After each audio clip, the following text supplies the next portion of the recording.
4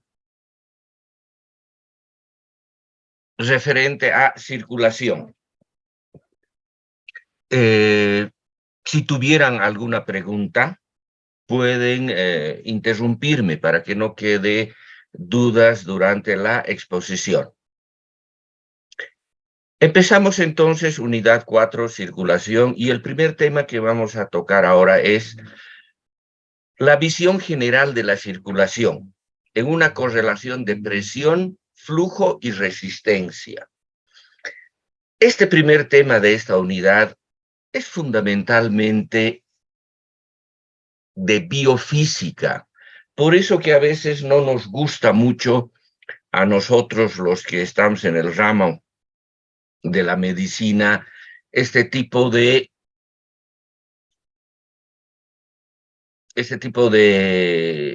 tareas, este tipo de estudio, porque creo que por naturaleza no nos gusta mucho la física, pero tenemos que tener ideas generales de la biofísica para poder comprender de manera adecuada los demás temas que vamos a desarrollar en el transcurso de las siguientes semanas. Perdón. Entonces vamos a hablar de la visión general de la circulación. ¿Cuál será la función de la circulación? La función de la circulación va a ser atender las necesidades de los diversos tejidos y órganos del cuerpo humano. Entre ellos, por ejemplo, algo muy importante es que el aparato circulatorio va a transportar los nutrientes hacia los diversos tejidos. Y cuando hablamos de nutrientes, nos estamos refiriéndonos a el oxígeno, glucosa, aminoácidos, ácidos grasos, a transportar iones, a transportar agua. También a través del aparato circulatorio podemos transportar los diversos productos de desecho, fundamentalmente el dióxido de carbono, urea, creatinina, ácido úrico, etc. Son productos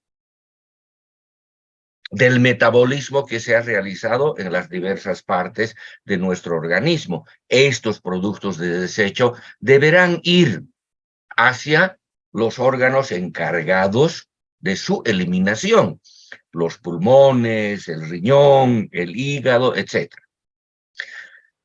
También el aparato circulatorio nos sirve para transportar las hormonas. Hormonas que se forman en ciertas partes, en ciertas glándulas del organismo y que tienen sus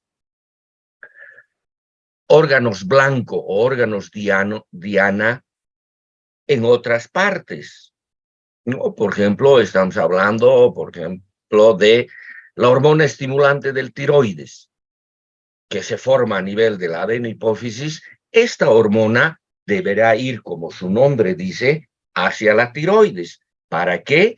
Para estimular en su funcionamiento. Quien transporte a esa hormona estimulante, obvio, es la circulación.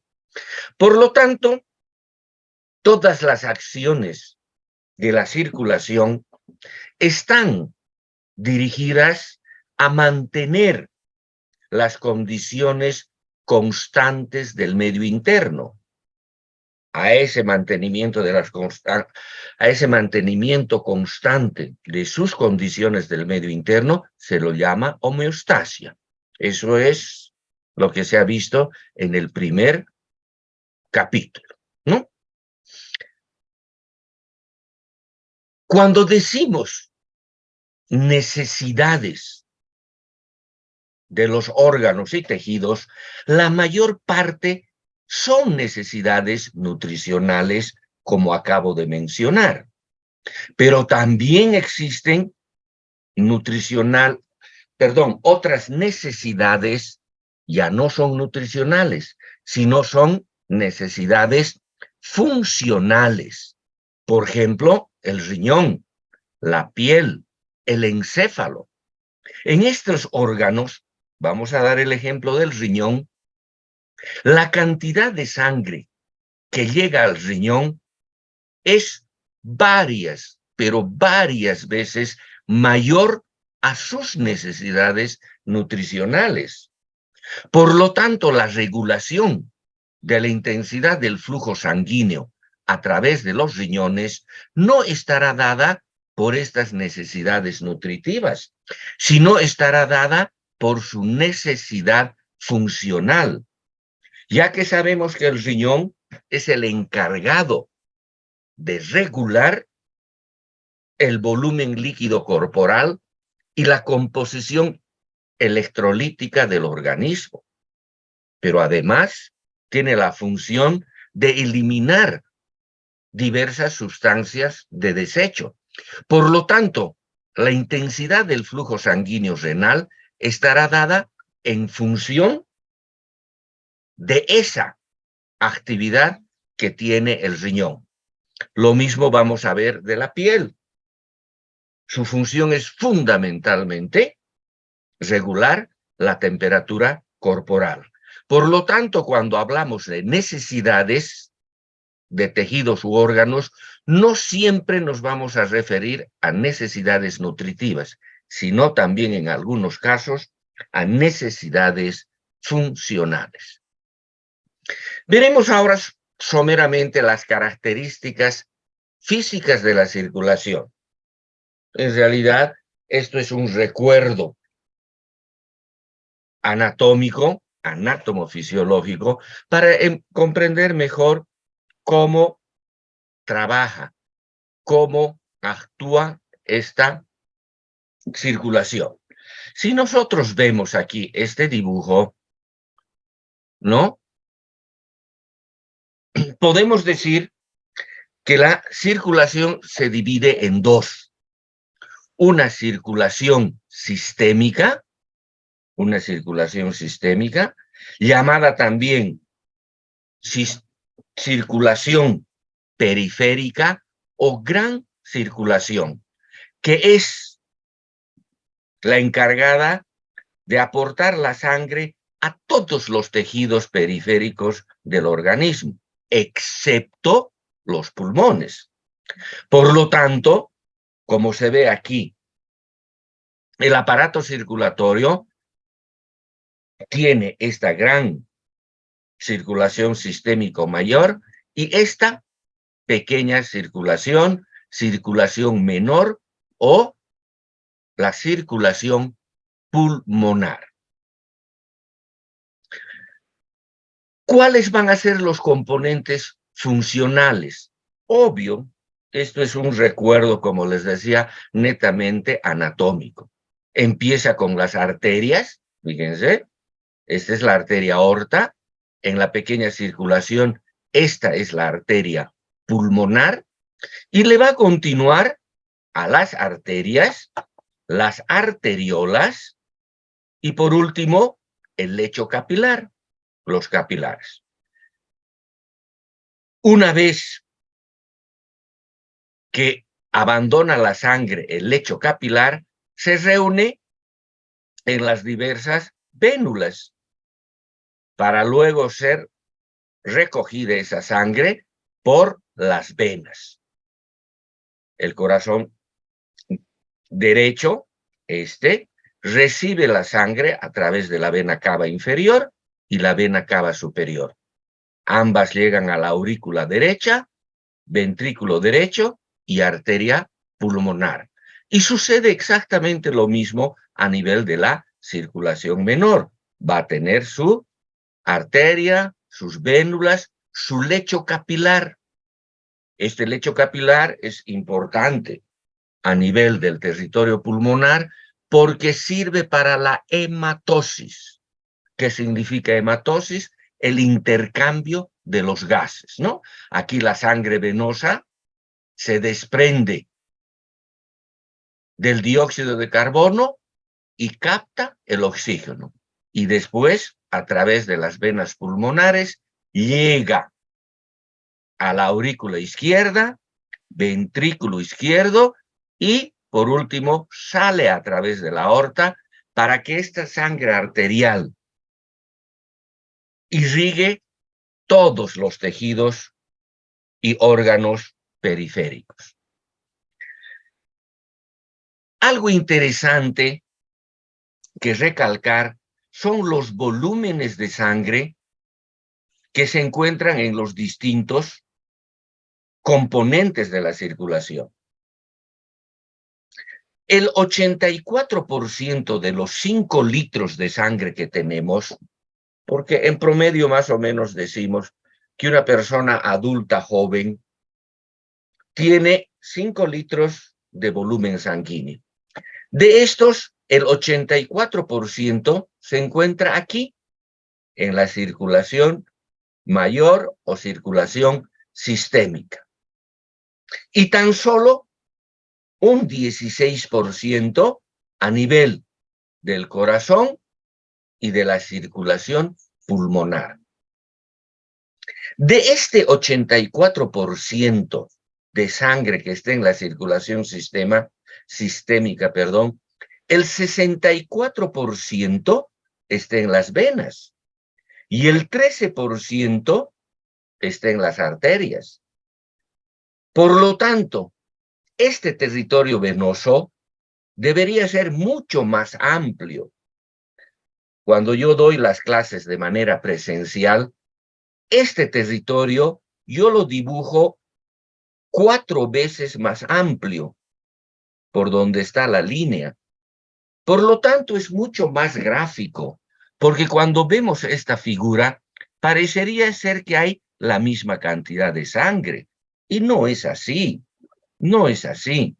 Por lo tanto, esto, como les decía, yo dibujo bien anchito, porque aproximadamente aquí, en este territorio venoso, como vamos a ver posteriormente, está contenido aproximadamente 3 litros de sangre. 3 litros. Y en este territorio tan solo está unos 700, 750 ml, y que corresponde obviamente a este 64% y a este 13%. Bien, otra cosa que llama la atención es que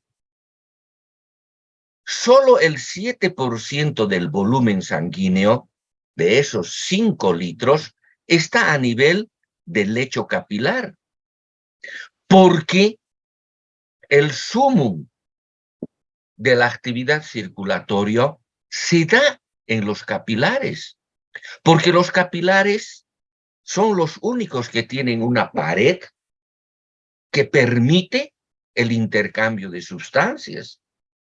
La pared de los capilares, ustedes saben, solo tiene una capa de endotelio recubierto por su membrana basal. Y la característica de los capilares es su gran permeabilidad, porque tiene también una gran cantidad de porohendiduras. Porohendiduras que permiten el paso a su través de diversas sustancias, todas aquellas que hemos mencionado que participan en la regulación de la homeostasia.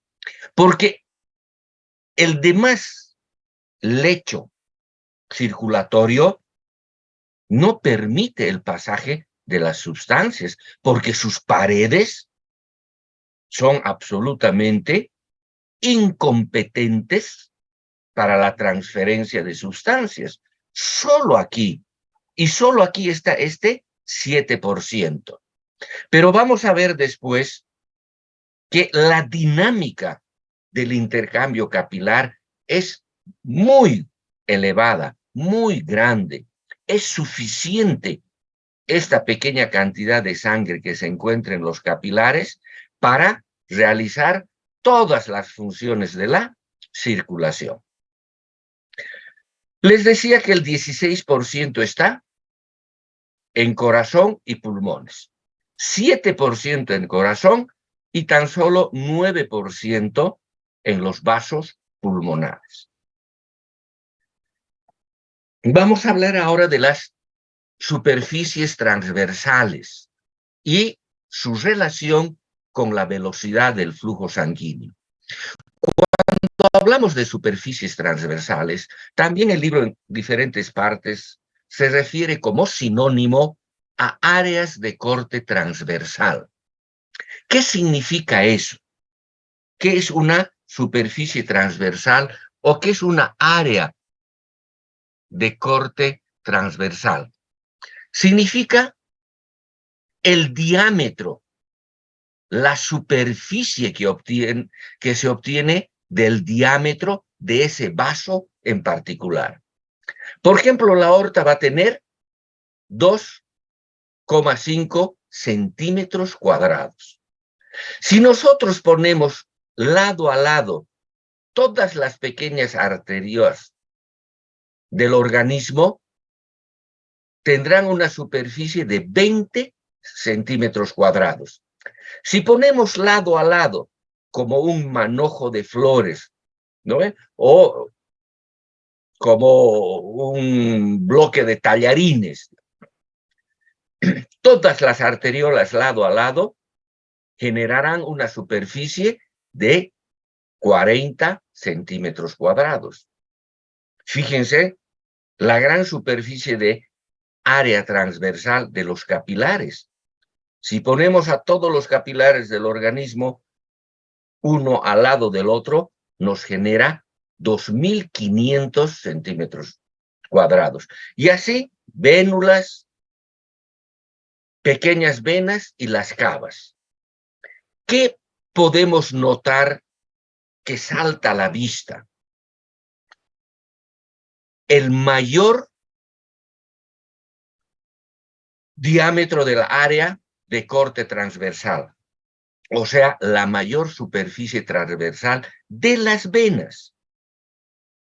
Aproximadamente son 4 veces más de superficie transversal que tiene el territorio venoso. Fíjense, pequeñas venas son 80 centímetros, pequeñas arterias 20, esto significa 4 veces más.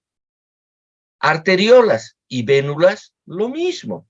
Aorta, cava, lo mismo. Son casi 4 veces mayor. Por eso les decía que normalmente este territorio deberíamos dibujarlo mucho más ancho, unas 4 veces más ancho que su correspondiente arterial. Bien, pero ¿para qué nos sirve esta información? ¿Qué utilidad tiene esta información? Y es que la velocidad del flujo va a ser inversamente proporcional al diámetro, porque una característica del sistema circulatorio es que es un circuito cerrado. Al ser un circuito cerrado, si por la aorta pasa 5 litros por minuto, por las cavas deberá pasar exactamente la misma cantidad, 5 litros por minuto. Si pasa por las pequeñas arterias 5 litros por minuto, lo mismo será por las pequeñas venas. Por lo tanto, la velocidad tiene que ser mayor en los vasos pequeños y menor en los vasos pequeños. Por ejemplo, en reposo la velocidad de flujo sanguíneo por la aorta es de 33 centímetros por segundo. Si ponemos en milímetros, será 330 milímetros por segundo. No es como una regla escolar en un segundo. Pero fíjense en los capilares. Los capilares son 1000 veces mayor en su área superficial, transversal. Por lo tanto, la velocidad del flujo sanguíneo debe ser 1000 veces menor. Y aquí está. La velocidad a nivel de los capilares es de solo 0,3 milímetros por segundo. Obvio, es la milésima parte de 330 milímetros por segundo. Ahora, la longitud de los capilares está alrededor de 0,3 a 1 milímetro. No miden más los capilares. Como máximo miden 1 milímetro de longitud. Por lo tanto, a esta velocidad, la sangre permanecerá en los capilares de 1 a 3 segundos. Y ojo, en estado de reposo. Parecería ser una cantidad de tiempo muy pequeña. Permanecer aquí solo 1 a 3 segundos. Pero este 1 a 3 segundos es por demás tiempo suficiente para que se realice todo el intercambio de sustancias nutritivas, sustancias de desecho, gases, dióxido de carbono, oxígeno, hormonas, etcétera, etcétera. Es por demás este tiempo. Hablaremos ahora de las presiones que se presentan a lo largo del aparato circulatorio. Primero hablaremos de la circulación sistémica. Vamos a usar este gráfico que nos va a ayudar mucho. Fíjense, aquí dice sistémica y aquí pulmonar. Se refiere a las circulaciones. Vamos a ver que a nivel de la aorta, aquí está, a nivel de la aorta, existe una presión sistólica de 120 milímetros de mercurio, una presión diastólica, aquí está, de 80 milímetros de mercurio, y lo que es muy importante, una presión arterial media de 100 milímetros de mercurio. Cuando hablemos de la función circulatoria, siempre nos vamos a referir, o casi siempre nos vamos a referir a la presión arterial media, porque esta presión arterial media es la fuerza que permite el flujo de sangre a través del sistema arterial.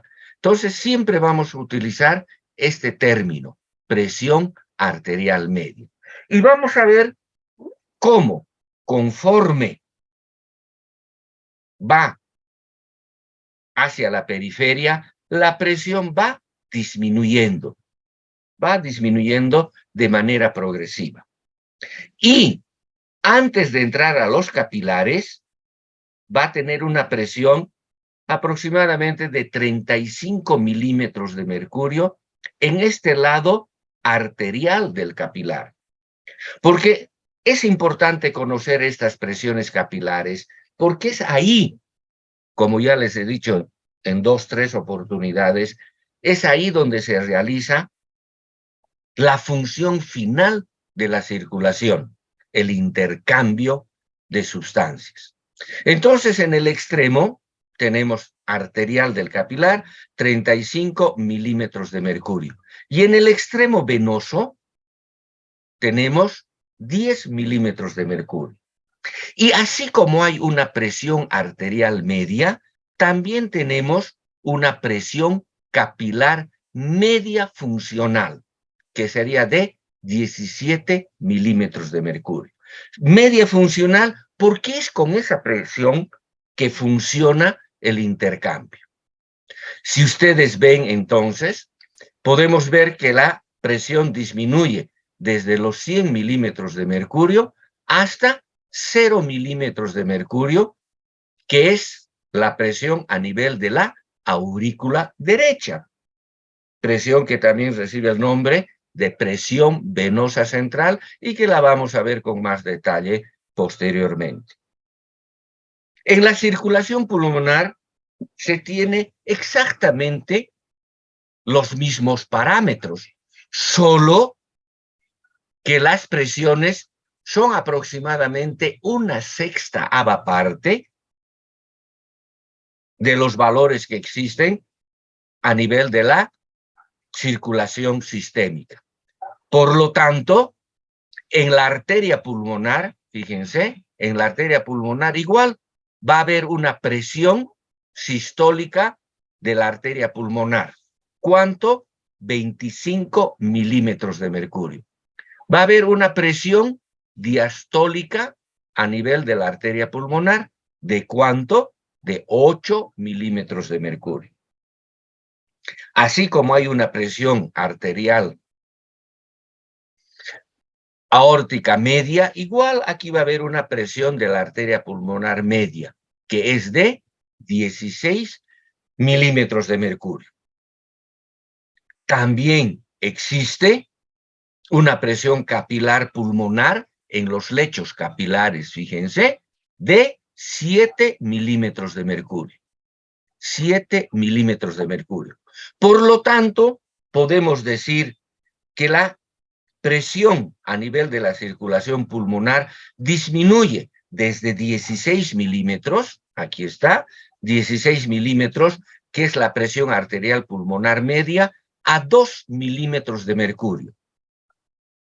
¿Qué son estos 2 milímetros de mercurio? Es la presión en la aurícula izquierda, porque esa es la presión normal de la aurícula izquierda. La presión normal de la aurícula derecha es de 0 milímetros de mercurio. La presión en la aurícula izquierda es de 2 milímetros de mercurio.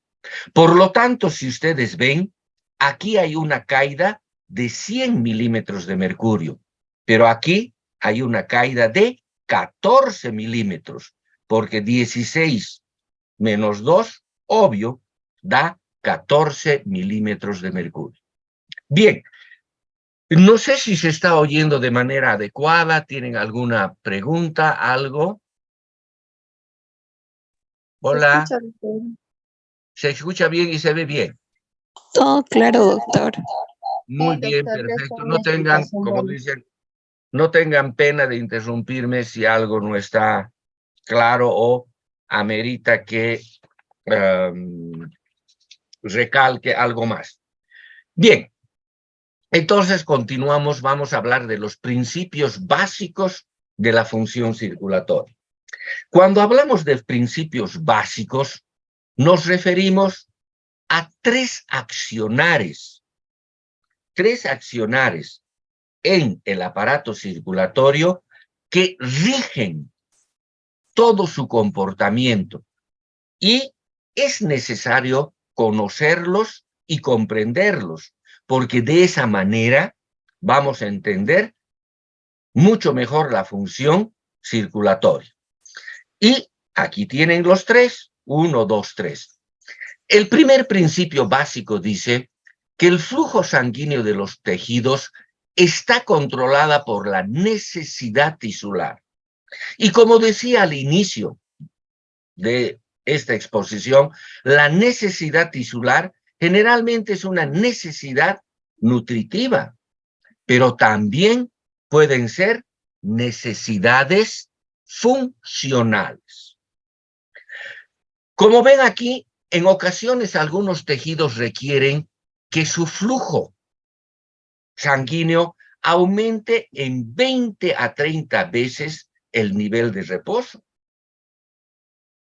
O sea, por ejemplo, en un músculo esquelético en gran actividad. Vamos a ver que el músculo esquelético en gran actividad inclusive sobrepasa este valor. Por lo tanto, ese músculo que está en actividad debe recibir una gran cantidad de flujo sanguíneo para que reciba oxígeno y nutrientes para esa contracción muscular forzada que está realizando, por ejemplo, en un ejercicio extenuante. Pero fíjense, aquí hay algo que parecería una antítesis. El corazón aumenta solo 4 a 7 veces el gasto cardíaco. ¿Eso qué significa? Que el gasto cardíaco en reposo normalmente es 5 litros. Si aumentara 7 veces, 7 por 5 es 35 litros por minuto. Estas 7 veces no alcanzan a estas 30 veces de ninguna manera. Por eso que vamos a ver que hay un mecanismo que va a regular el flujo sanguíneo a nivel de todos los tejidos.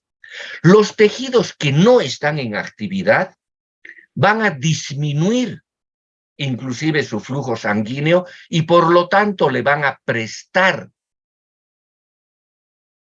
a ese tejido que está en actividad. Todo esto se llama regulación del flujo sanguíneo a través de los tejidos. Y este es un capítulo que vamos a ver posteriormente. Es un capítulo del gaito. El segundo principio básico es el que dice que el gasto cardíaco es la suma de todos los flujos sanguíneos que pasan a través de todos los tejidos del organismo.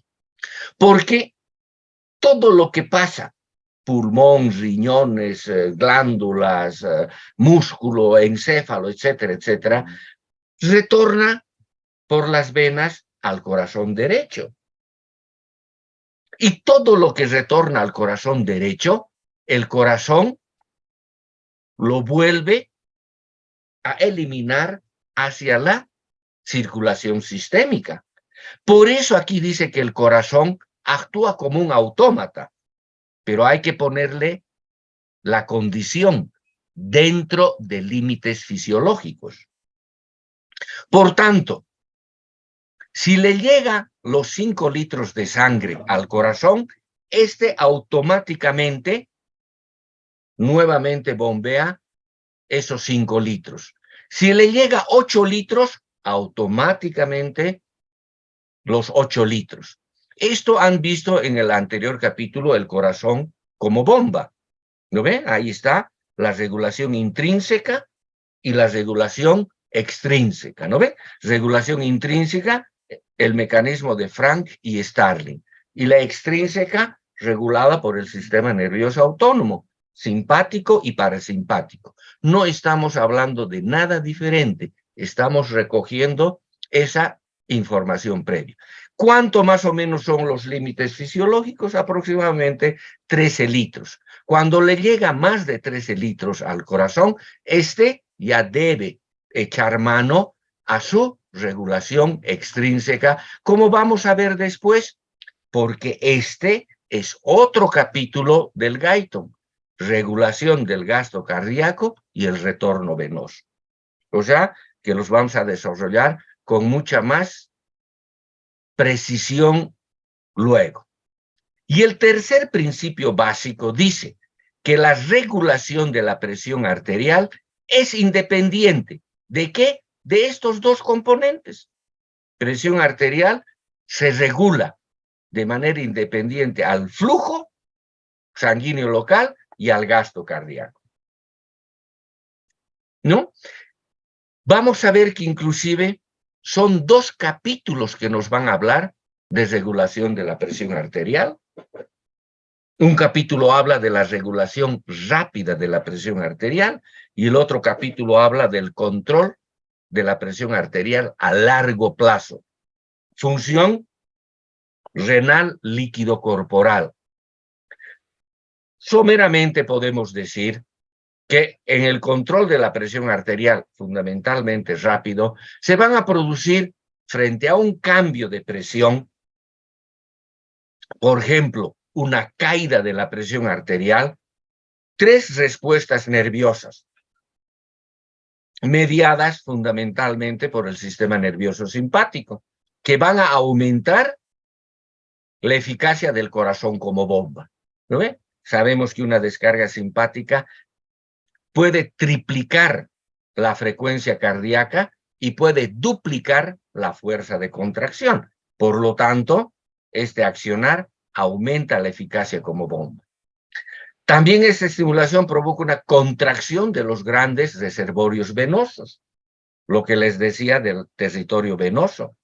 Ese territorio venoso, al contraerse, puede prestar a otras regiones del aparato circulatorio hasta 1 litro de sangre, sin que se altere el funcionamiento cardiovascular. Le puedo decir, yo tengo almacenado como 3 litros. Usen este litro que no va a generar ningún conflicto. Y una vasoconstricción de las arteriolas ¿Qué va a producir? Un aumento de la resistencia periférica total. Y este aumento de la resistencia periférica total evita que la sangre abandone el territorio arterial. Por lo tanto, contribuye a mantener o aumentar la presión arterial. Y cuando hablamos de largo plazo, lo que les decía, función renal líquido corporal para la regulación de la presión arterial a largo plazo. Veremos ahora un poco más de biofísica en el entendido de que es necesario correlacionar a estos tres aspectos circulatorios: presión, flujo y resistencia, para entender mejor el trabajo de la circulación. ¿Qué significa flujo sanguíneo? Podríamos, en primer término, definir flujo sanguíneo. Y flujo sanguíneo es la cantidad de sangre que pasa a través de un vaso sanguíneo en un tiempo determinado. Cantidad, volumen de sangre que pasa a través de un punto determinado de la circulación. Por lo tanto, se deben emplear valores de volumen por tiempo, litros por minuto, mililitros por segundo o mililitros por minuto, etc. Cualquier valor de volumen por tiempo. Y vamos a ver que el flujo sanguíneo depende de dos factores. Esta es la famosa ley de Ohm, y aquí tenemos F, flujo sanguíneo, gradiente o diferencia de presión y resistencia. ¿Eso qué significa? Este es el inicio de un vaso y este es el final de un vaso. Aquí tiene que haber un gradiente de presión. Si no hay gradiente de presión, no hay flujo. Puede existir aquí 100 milímetros de mercurio y aquí otros 100 milímetros, no hay gradiente, no hay diferencia, por lo tanto, no puede haber flujo sanguíneo. Es condición sine qua non que haya diferencia. Aquí 10 y aquí 5. ¿Cuál es el gradiente? 5 milímetros de mercurio. Y existe una fuerza que se opone. Hay una fuerza que dificulta la circulación, dificulta el flujo y se llama resistencia. Esto podemos integrarlo en esta ley de Ohm, donde dice flujo es igual a la diferencia de presión sobre la resistencia. Es una ecuación como las que hemos visto en el colegio. Por lo tanto, podemos decir que el flujo es directamente proporcional a la diferencia de presión. Cuanto mayor sea la diferencia de presión, mayor el flujo. Pero es inversamente proporcional a la resistencia. Cuanto mayor resistencia, menor flujo. Algo también muy obvio. Y despejando esta ecuación, podemos sacar que la diferencia de presión es igual a flujo por resistencia. Y la resistencia es igual a la diferencia de presión sobre flujo. Esto tenemos que saber de manera adecuada para poder entender el funcionamiento circulatorio. Flujo sanguíneo, lo que les decía, mililitros por minuto, litros por minuto o mililitros por segundo, etc. El flujo sanguíneo total en el organismo lo conocemos como gasto cardíaco. Y en reposo es de 5 litros por minuto o como aquí dice, 5.000 ml por minuto. Existen, solo como cultura podríamos decir, diversos métodos que nos permiten medir este flujo sanguíneo sin lesionar el vaso, sin cortar el vaso. Y esto es a través de un flujómetro electromagnético o un flujómetro ultrasónico Doppler que se pone sobre el vaso sanguíneo.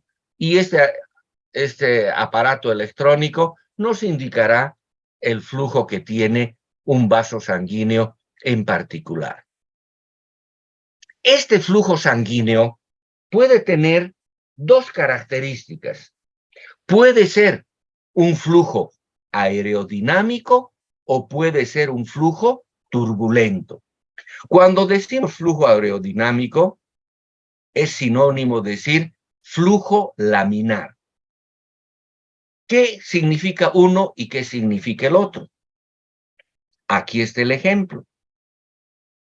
Este es un flujo laminar o aerodinámico, en el cual la característica es que todas las capas de sangre que están en el interior del vaso fluyen longitudinalmente.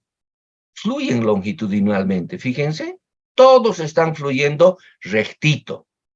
Este es un flujo aerodinámico o flujo turbulento, que después vamos a explicar por qué tiene esta característica de perfil parabólico. ¿Ya? ¿Por qué hay este perfil parabólico? Adelantándonos, podemos decir, porque las láminas que están en el centro del vaso fluyen a una velocidad mucho mayor que las láminas de sangre que están muy cerca de la pared vascular, porque la pared vascular no tiene movimiento.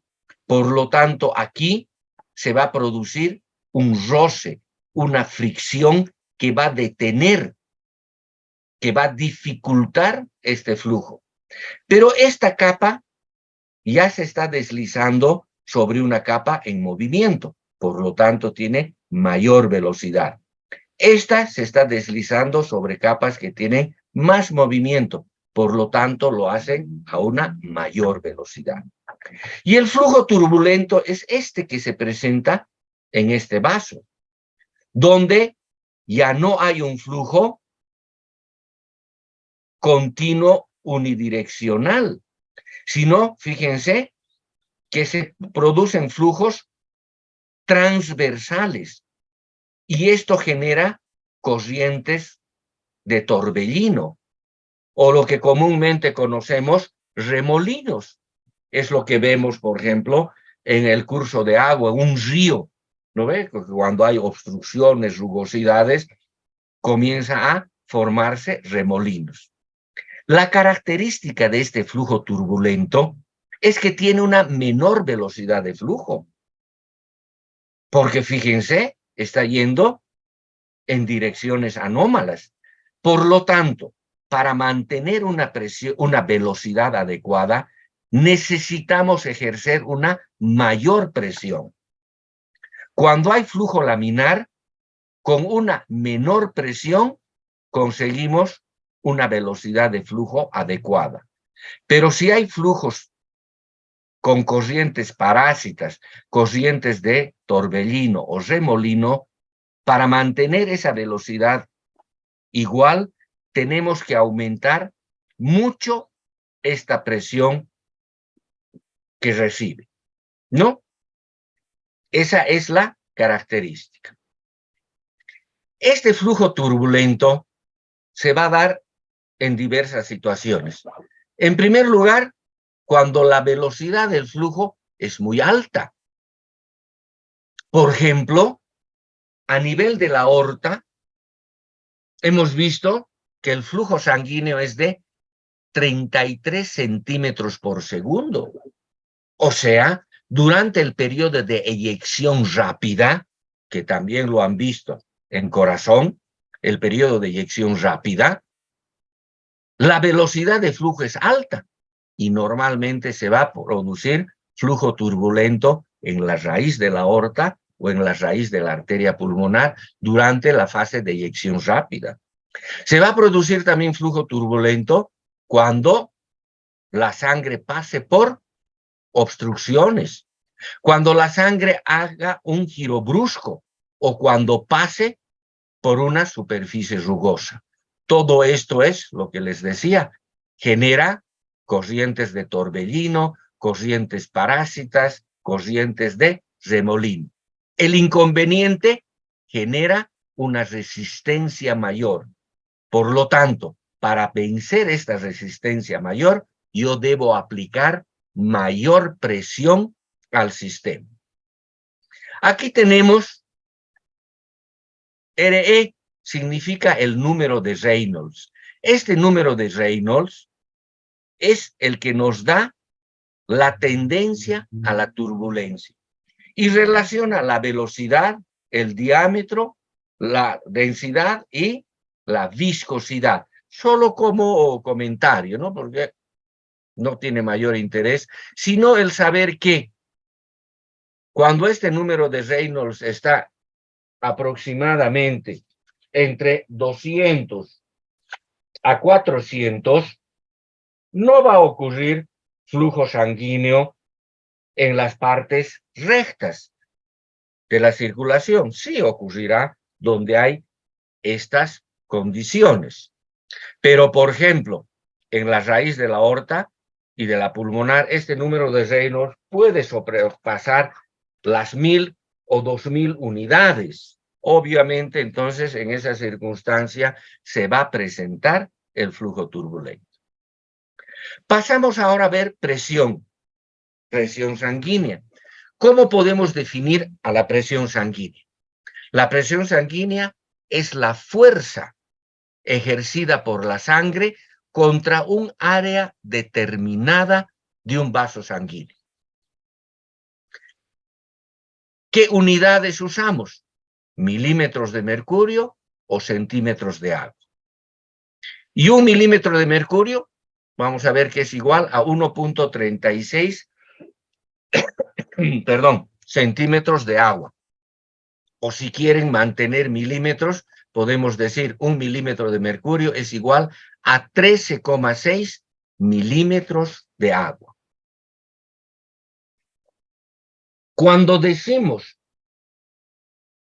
que un vaso sanguíneo tiene una presión de 100 milímetros de mercurio, eso significa que si nosotros conectamos ese vaso sanguíneo a un manómetro de mercurio, esta presión sanguínea va a elevar en 100 milímetros la columna de mercurio. Por lo tanto, tienen que corregir el libro. El libro dice elevará 50 milímetros. Eso está mal. Es error de transcripción, no sé, ¿no? Si tiene 20 milímetros de presión, elevará la columna en 20 milímetros. Si tiene 80, eleva en 80. Y si tiene 100, eleva en 100. No va a elevar en 50, como dice su libro. Eso es error. Por lo tanto, hay que corregir. Así como existían aparatos para medir el flujo sanguíneo, aparatos electrónicos, igual existen aparatos de mucha mayor sensibilidad para medir la presión sanguínea. En realidad son transductores eléctricos, cuya característica es que pueden medir cambios de la presión arterial que se dan en muy poco tiempo. El manómetro de mercurio es un excelente instrumento para medir presiones estacionarias. Quiere decir presiones que no cambian mucho durante el tiempo. Pero no puede medir más allá de cambios que se den en 2 a 3 ciclos por segundo. ¿Por qué? Por la inercia del mercurio. Todos hemos visto el mercurio alguna vez. Es súper denso, ¿no ve? Entonces no puede reaccionar de manera rápida. Por lo tanto, para eso usamos esos transductores eléctricos que, de acuerdo a variaciones de la inductancia, de la resistencia o de su capacitancia eléctrica, obvio, pueden reconocer cambios de la presión arterial que se den hasta en 20 a 100 ciclos por segundo. Y algunos muy sofisticados dicen que pueden reconocer hasta 500 variaciones de presión en un segundo. No, obviamente eso se debe usar para procesos de investigación. Hablaremos ahora de la resistencia al flujo sanguíneo. Decíamos que la resistencia es la fuerza que se opone, es el impedimento a que haya flujo sanguíneo. No existe ningún aparato que pueda medir la resistencia. Solo lo podemos hacer de manera indirecta, o sea, a través de la fórmula de la ley de Ohm, donde dice que la resistencia es igual a la diferencia de presión sobre el flujo. Por lo tanto, si vemos que la diferencia de presión en un vaso es de 1 milímetro de mercurio, significa que en la parte inicial, por ejemplo, tiene 10 milímetros de mercurio. En la parte final tiene 9 milímetros de mercurio. La diferencia de presión en ese vaso es de 1 milímetro de mercurio, porque 10 menos 9 nos da 1 milímetro de mercurio. Y si el flujo es de 1 ml por segundo, 1 dividido entre 1 nos da 1. Y PRU, ¿qué es este PRU? Unidad de resistencia periférica, porque está en inglés. Entonces, medimos en esta unidad, unidad de resistencia periférica. Pero también podemos medir en las unidades CGS, centímetro, gramo, segundo. Es lo que menos se usa. El Guyton, el libro, siempre va a usar unidades PRU. ¿Ya? Por lo tanto, en consonancia con lo que hemos estado diciendo, tiene que haber una resistencia vascular periférica total de la gran circulación o circulación mayor, y tiene que haber una resistencia vascular pulmonar total. ¿De cuánto es? La resistencia periférica total es de 1 PRU. ¿Y de dónde sale ese PRU? Para poder entender y no tener que aprender de memoria que la resistencia periférica total es PRU, aplicamos la ecuación donde decimos que es igual a la resistencia es igual a la diferencia de presión. Hemos visto que el inicio del circuito es en la aorta, con una presión de 100. ¿Dónde termina? En aurícula derecha. ¿Cuál es su presión? 0. Por lo tanto, el gradiente, la diferencia es 100. Y el flujo es 100 ml por minuto. 100 dividido entre 100 nos da 1 PRU. Esto puede variar. En situaciones de una vasoconstricción importante, puede aumentar a 4 PRUs. Y en direcciones o en ocasiones de una gran vasodilatación, puede disminuir a 0 de PRU. Exactamente el mismo razonamiento hacemos con la resistencia vascular pulmonar. ¿Dónde se inicia? En la arteria pulmonar. ¿Qué presión arterial pulmonar media existe? 16 milímetros de mercurio. ¿Dónde termina? En aurícula izquierda. ¿Cuál es la presión en aurícula izquierda? 2 milímetros de mercurio. 16 menos 2 nos da 14. Y el flujo es exactamente el mismo, 100 ml por segundo. Entonces, 14 dividido entre 100 nos da 0,14 de PRU. Ese es el valor de la resistencia vascular pulmonar total, que también puede variar o puede disminuir. Por ejemplo, en las enfermedades pulmonares obstructivas crónicas, las EPOC, esto va a aumentar de manera considerable, ¿no? Como corolario. Hablaremos ahora de la conductancia. ¿Qué entendemos por conductancia? La conductancia es el flujo de sangre a través de un vaso para una determinada diferencia de presión.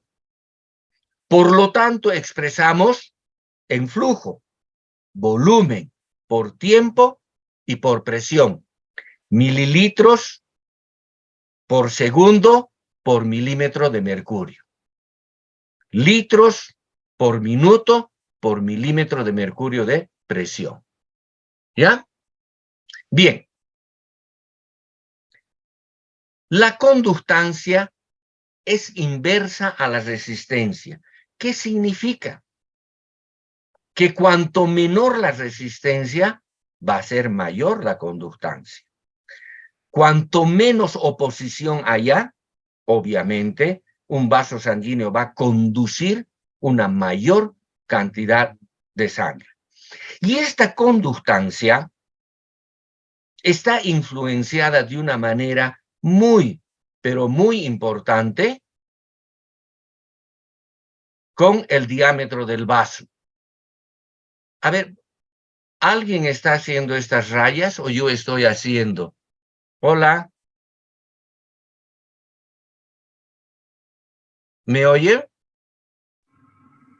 Sí, doctor, creo que Eduardo, algo así se llama.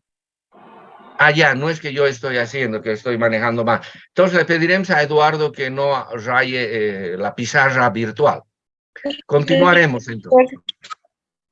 ¿Ya? Entonces les decía que cambios muy pequeños en el diámetro del vaso cambian mucho la conductancia y van a cambiar en una relación de la cuarta potencia. ¿Me explico? Fíjense, tenemos aquí un vaso con un diámetro de 1, otro vaso que tiene el doble de diámetro, diámetro de 2, y otro que tiene el cuádruple, diámetro de 4. Todos ellos tienen una diferencia de presión de 100 milímetros de mercurio. Y vamos a ver que en este vaso que tiene un diámetro de 1, la conductancia es de 1 ml por minuto para estos 100 milímetros de presión. Para este vaso que es el doble,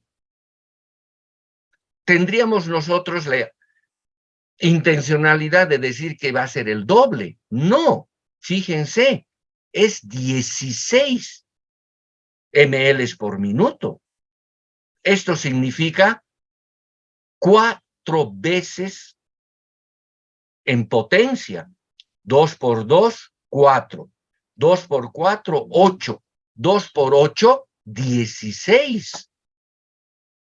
Y si consideramos este vaso que tiene un diámetro 4 veces mayor, fíjense la cantidad, es enorme, 256 ml. Y esta gran cantidad se explica a través de la ley de Poisson, pero cuya explicación fundamental es ese flujo laminar o aerodinámico que vimos anteriormente. Y esto es lo que sucede, por ejemplo, en un vaso pequeño. En un vaso pequeño, la mayor parte de la sangre, fíjense, está circulando pegada a la pared del vaso. Por lo tanto, tiene una resistencia mayor. Está frotando, está friccionando la pared del vaso. Por lo tanto, hay poca cantidad de sangre en el centro que circule a gran velocidad. No sucede lo mismo en un vaso grande. Fíjense, en un vaso grande es la menor cantidad de sangre que está pegada a la pared del vaso, que es inmóvil. La mayor parte de la sangre está en el centro y por lo tanto se está desplazando sobre capas que están en movimiento. Por eso que el flujo es tan enorme, tan impresionante.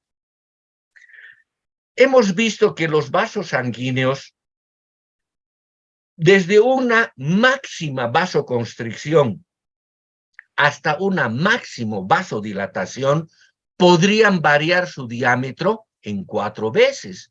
Por lo tanto, teóricamente, como dice aquí, el flujo sanguíneo podría variar 256 veces, pero eso no se da, es teóricamente. Pero realmente, en muchos tejidos se ha visto que la conductancia de los vasos por este mecanismo puede aumentar o variar hasta en 100 veces.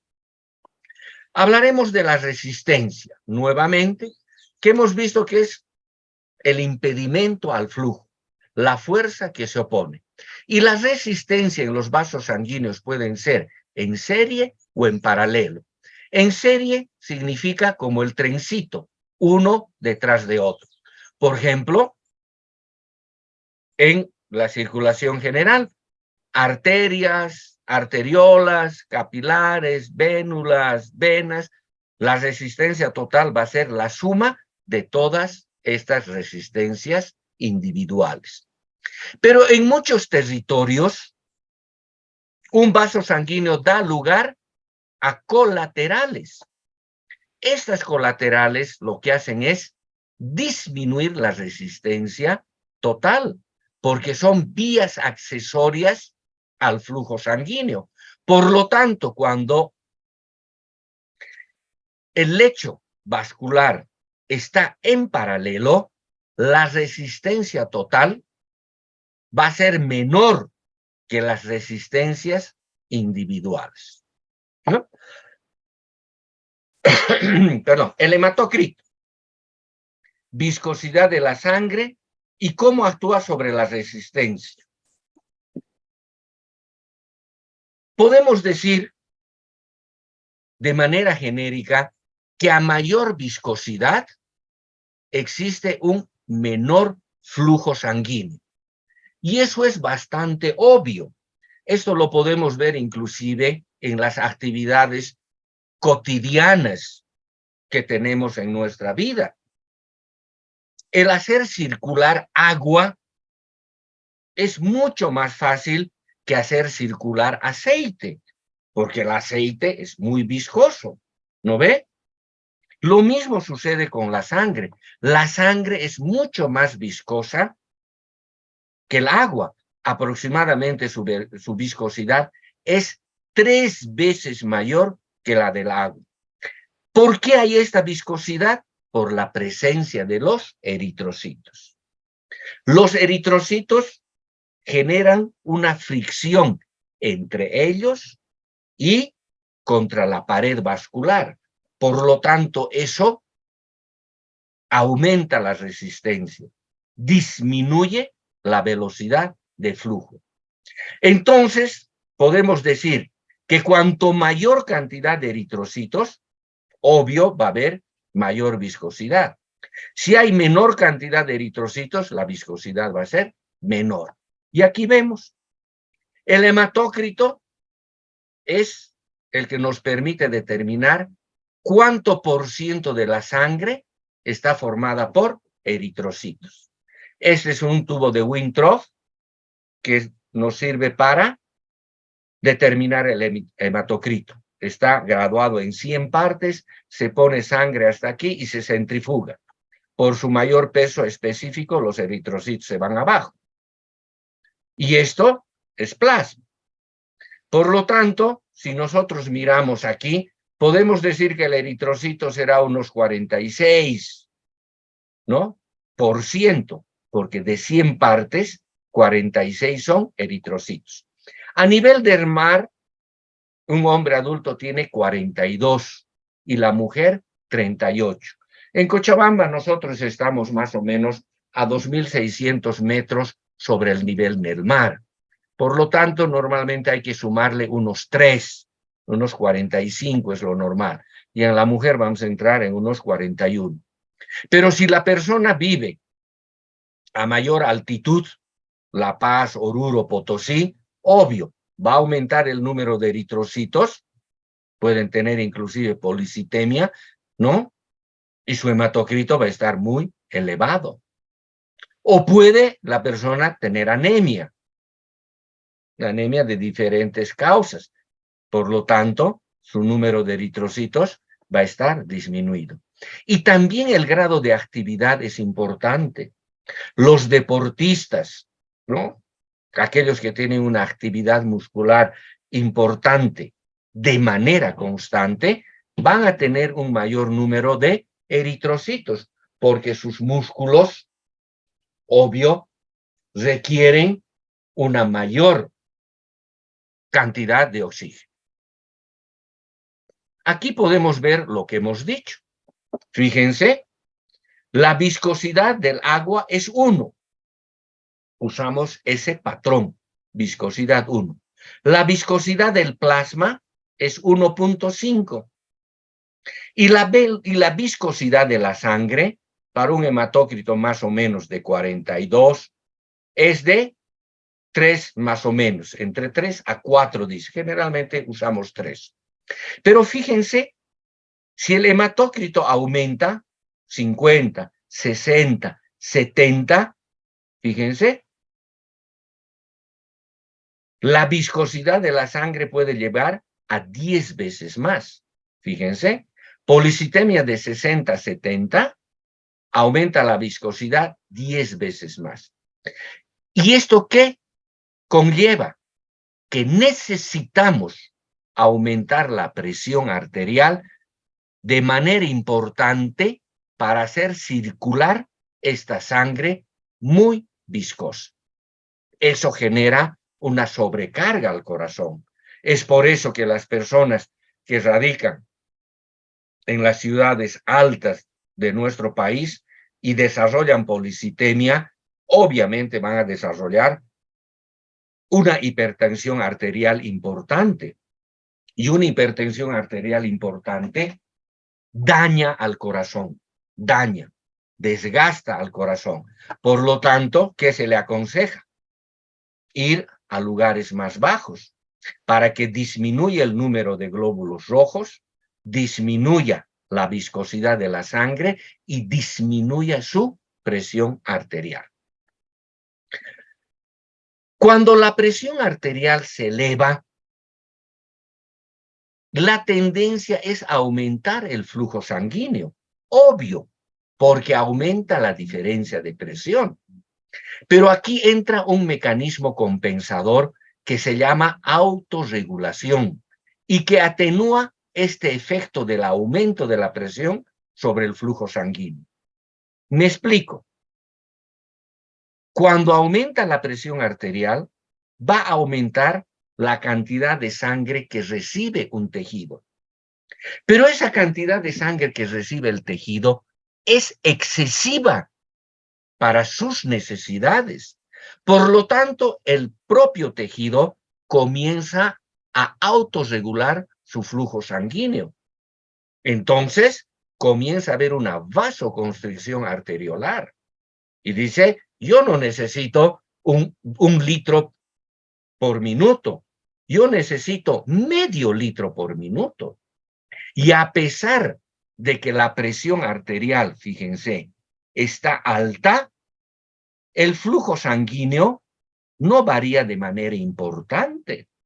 A esto se llama la autorregulación del flujo sanguíneo, que lo vamos a ver en ese capítulo dedicado a este propósito. Podemos ver aquí que entre 70 a 170 ml, 70 a 175 milímetros de mercurio de presión, aquí está.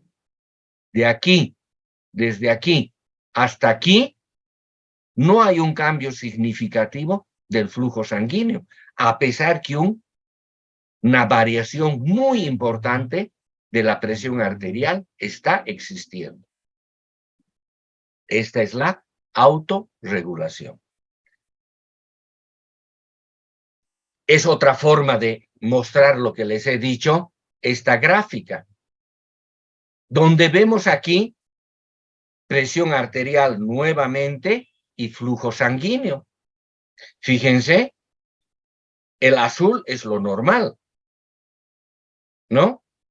¿Y qué nos muestra esto? que cuando hay una inhibición simpática significa caída de la presión arterial. Van a modificar de manera importante el flujo, o a la inversa. Una estimulación simpática que nos produce una vasoconstricción va a incrementar de manera importante la presión arterial y va también a modificar las velocidades de flujo sanguíneo. Cuando se incrementa la presión arterial de manera sostenida, este incremento de presión va a generar presiones intramurales importantes y también va a generar fuerzas de cizallamiento a nivel del endotelio vascular. Y estos dos componentes van a generar cambios estructurales en la pared vascular. ¿Para qué? Para resistir esas presiones elevadas. O sea, los vasos sanguíneos tienen que adaptarse estructuralmente, morfológicamente, para responder a este incremento de la presión arterial. Con eso habríamos concluido este capítulo de visión general. No sé si tienen alguna pregunta, algún comentario que hacer. ¿Se ha entendido? ¿Se muestra de manera adecuada en la pantalla? Por favor. Hola. Sí, doctor, se ve todo y estaba muy claro. Muchas gracias. ¿No tienen preguntas? ¿No quieren que se les aclare algo? Bueno, si no, tal vez para el siguiente lunes, después de que le peguen una mirada a esto, pueda haber alguna aclaración necesaria. Por supuesto que lo voy a hacer de muy agrado, ¿no? Bien, si no, entonces vamos a concluir de esta manera y nos vemos el día lunes igual a las 7:45, que es el horario de clase, ¿no? Bien, tengan un buen fin de semana. Gracias. Gracias, Pásenla bien. doctor. Gracias, doctor. Chao, hasta luego. Cuídense. Gracias. Listo, chao.